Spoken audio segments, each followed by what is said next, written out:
تمہاری نااہلی کے بارے میں پوچھا جاتا ہے, تو جلدی سے جا کے فوج کے پیچھے چھپ جاتے ہو, جلدی سے جا کے فوج کی وردی کی پناہ لے لیتے ہو. ڈرپوک آدمی, تم فوج کو آلودہ کرتے ہو, تم فوج پر انگلیاں اٹھانے والوں کو تقویت دیتے ہو, فوج کو اپنی نالائکی چھپانے کے لیے, اپنی ناکام سیاست کے لیے استعمال کرتے ہو. تمہیں یہ حق کس نے دیا ہے؟ کیا فوج عمران خان کی ہے؟ بتاؤ کراچی کے بہن بھائیوں, کیا فوج عمران خان کی ہے؟ کیا فوج تحریک انصاف کے ٹھیکیداروں کی ہے؟ تم نے ٹھیکہ لیا ہوا ہے پاکستان کی فوج کا.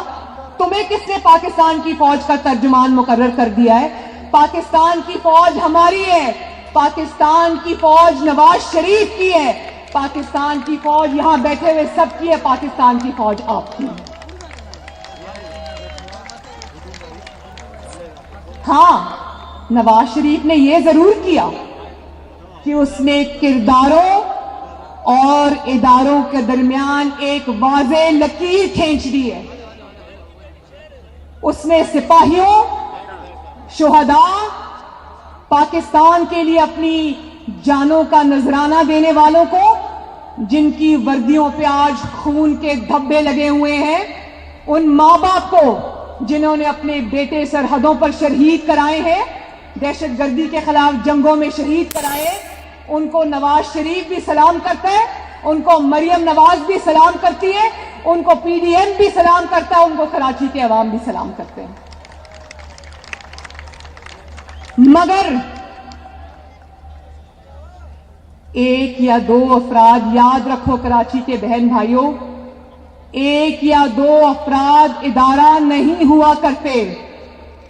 ایک یا دو افراد اداروں کی بدنامی کا باعث بنا کرتے ہیں, اور جب وہ ادارے کی آڑ لیتے ہیں تو اس میں پھر ادارے کے اوپر ناقابل تلافی نقصان ہوتا ہے. اگر ہم آپ کو سلوٹ کرتے ہیں اور کریں گے, آپ ہماری فوج ہو, لیکن ہم ان کرداروں کی بات کر رہے ہیں. اگر آپ یہ کہو کہ شہید کو سلوٹ کرتے ہو, دونوں ہاتھوں سے کرتے ہیں. اگر آپ جان کے نذرانہ پیش کرنے والے کو سلوٹ کرتے ہو, دونوں ہاتھوں سے کرتے ہیں. آئین اور اپنے حلف پہ چلنے والے سپاہی کو, چاہے وہ میجر ہو یا وہ سپاہی ہو یا وہ کرنل ہو یا وہ بریگیڈیئر ہو یا وہ میجر جنرل ہو یا وہ کوئی بھی ہو, اس کو ہم سب سلام کرتے ہیں. لیکن اگر آپ یہ چاہو کہ عوام کے ووٹوں کو بوٹوں کے نیچے روند کے آنے والوں کو ہم سلام کرتے ہیں, تو یہ ہم سے نہیں ہوگا. جو حکومتیں بناتا ہے, حکومتیں گراتا ہے, سازشیں کرتا ہے, آپ کے ووٹ کی پرچی کو بوٹوں کے نیچے رونتا ہے, جو آپ کے منتخب نمائندوں کو ایک اقامہ پر اور تنخواہ بیٹے سے نہ لینے پر سازشیں کر کے وزیر اعظم ہاؤس سے باہر نکالتا ہے, جو عدالتوں پر اثر انداز ہوتا ہے. عدالتوں میں ججز کی ویڈیوز جو رکھی ان کو دکھا کے کہتے ہو کہ ہمارے پسند کا فیصلہ دو ورنہ تمہاری خیر نہیں. وہ ہمارا ہیرو نہیں ہے.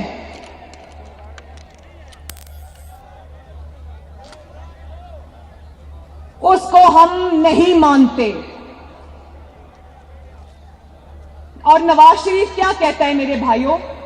نواز شریف کہتا ہے سیاست میں دخل اندازی مت کرو.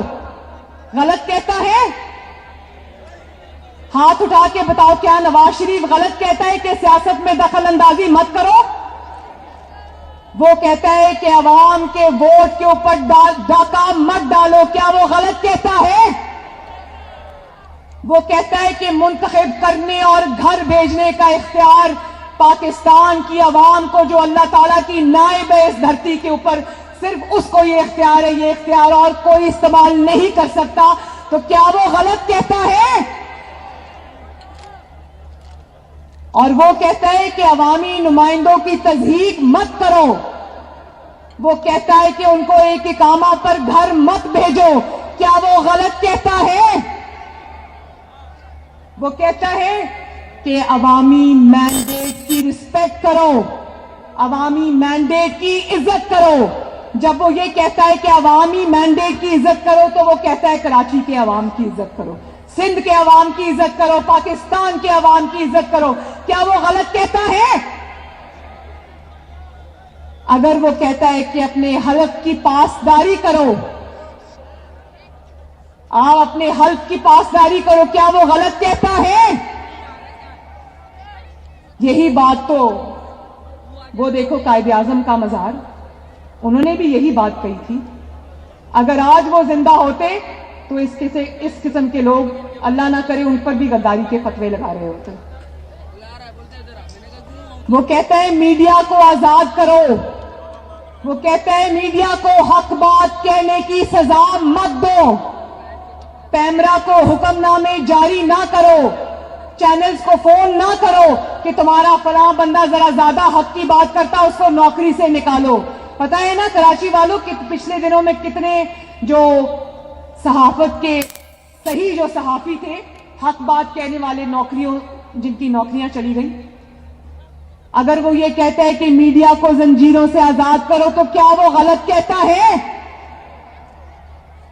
اگر وہ کہتا ہے کہ جسٹس شوکت عزیز اور قاضی فائز عیسیٰ جیسے دیانتدار ججز کو قانون اور آئین پر چلنے کی سزا نہ دو تو کیا وہ غلط کہتا ہے؟ ہاتھ اٹھا کے بتاؤ کیا غلط کہتا ہے؟ اور جب یہ کہتا ہے تو کہتے ہو مسلم لیگ نون پر پابندی لگ جائے گی، ہم مسلم لیگ نون پر پابندی لگا دیں گے۔ کبھی سوچنا بھی نہ، یہ ہے پاکستان مسلم لیگ نون جو پاکستان کی سب سے بڑی جماعت ہے آج۔ یہ پاکستان تحریک انصاف نہیں ہے جس کو کوئی جنرل پاشا یا جنرل ظہیر الاسلام بنا کے گھر چلتا بنا، جس کے اوپر تم پابندی لگا دو گے تو کوئی بولے گا نہیں۔ یہ مشرف کی بنائی ہوئی کاف لیگ نہیں ہے جس پہ پابندی لگا دو گے تو کوئی بولے گا نہیں۔ یہ عوام کی جماعت ہے جس کے کروڑوں ووٹر ہیں۔ اگر آپ مسلم لیگ نون پر پابندی لگاؤ گے تو پاکستان کے 22 کروڑ عوام پر بھی آپ کو پابندی لگانی پڑے گی۔ یہ کروڑوں لوگوں کا تشخص ہے، ایک جماعت نہیں ہے۔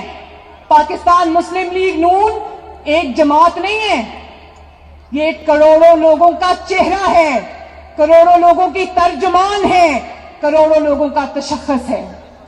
اور ای سی پی میں جاؤ گے مسلم لیگ نون پر پابندی لگانے، تم چلو ذرا ای سی پی، ہم بھی تمہارے پیچھے پیچھے آئیں گے اور قوم کو دکھائیں گے کہ فورن فنڈنگ کیس میں تم نے کیا کیا غبن کیے ہوئے ہیں، اور ہم بتائیں گے قوم کو کہ 4 سال سے فورن فنڈنگ کیس میں فیصلہ کیوں نہیں ہو رہا۔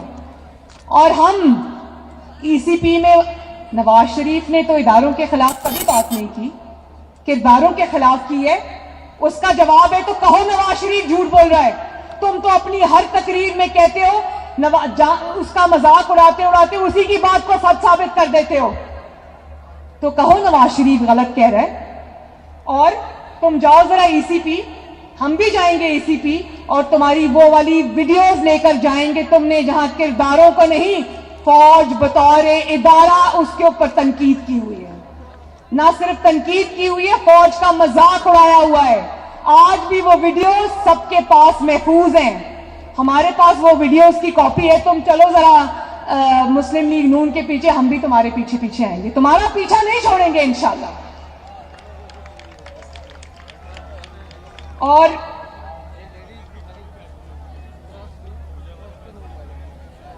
ابھی امیر حیدر خان ہوتی صاحب نے بہت ہی اچھی گفتگو کی۔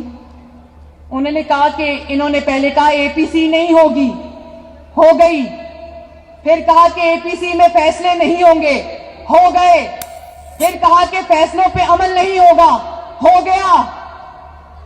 آخری بات وہ بھول گئے کہنا، تم کہتے ہو کہ جلسوں اور تحریکوں سے حکومت نہیں جاتی، انشاءاللہ یہ بھی ہو جائے گا۔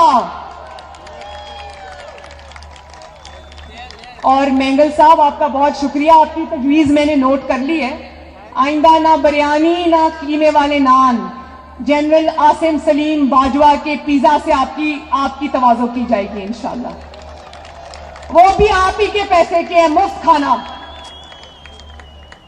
اور جب تک پی ڈی ایم موجود ہے، قوم سے میرا وعدہ ہے، پی ڈی ایم کے سارے سربراہ یہاں بیٹھے ہیں ماشاءاللہ، قوم سے میرا وعدہ ہے، آپ کو گواہ بنا کے کہتی ہوں کراچی کے بہنوں اور بھائیوں، یہ تحریک تب تک چلے گی جب تک نالائکی اور نااہلی کے اندھیروں سے آپ کو نجات نہیں دلا دیں گے۔ یہ تحریک تب تک چلے گی جب تک آپ کے بجھے ہوئے چولہے دوبارہ جل نہیں اٹھیں گے۔ یہ تحریک تب تک چلے گی جب تک پاکستان کو اس نااہلی اور نالائکی اور سلیکٹڈ حکومت سے پہنچنے والے نقصانوں کا ازالہ نہیں ہو جائے گا۔ یہ تحریک تب تک چلے گی جب تک پاکستان میں آئین اور قانون کا بول بالا نہیں ہوگا۔ یہ تحریک تب تک چلے گی جب تک آپ کے ووٹ کو عزت نہیں ملے گی۔ یہ تحریک تب تک چلے گی جب تک میڈیا آزاد نہیں ہوگا، جب تک جوڈیشری آزاد نہیں ہوگی، اور جب تک آپ کا حق آپ کو نہیں ملے گا۔ اور اب جب کہ یہ تحریک چل نکلی ہے اور آپ اس کا ہراول دستہ ہو، تو ایک آخری بات کہہ کر اپنی بات کو ختم کرتی ہوں۔ جو بزدل ہے وہ ہٹ جائے، بولو، جو بزدل ہے وہ ہٹ جائے، اونچا بولو، مجھے آواز آنی چاہیے، جو بزدل ہے وہ ہٹ جائے،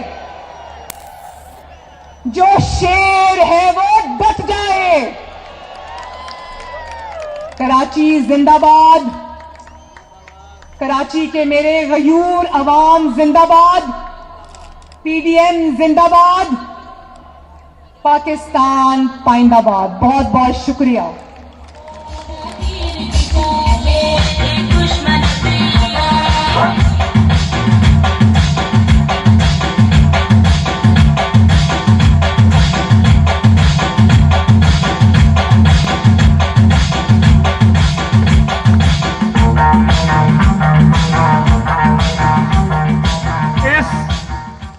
مجمع اور اس اسٹیج کی خوبصورتی یہ ہے کہ یہاں پاکستان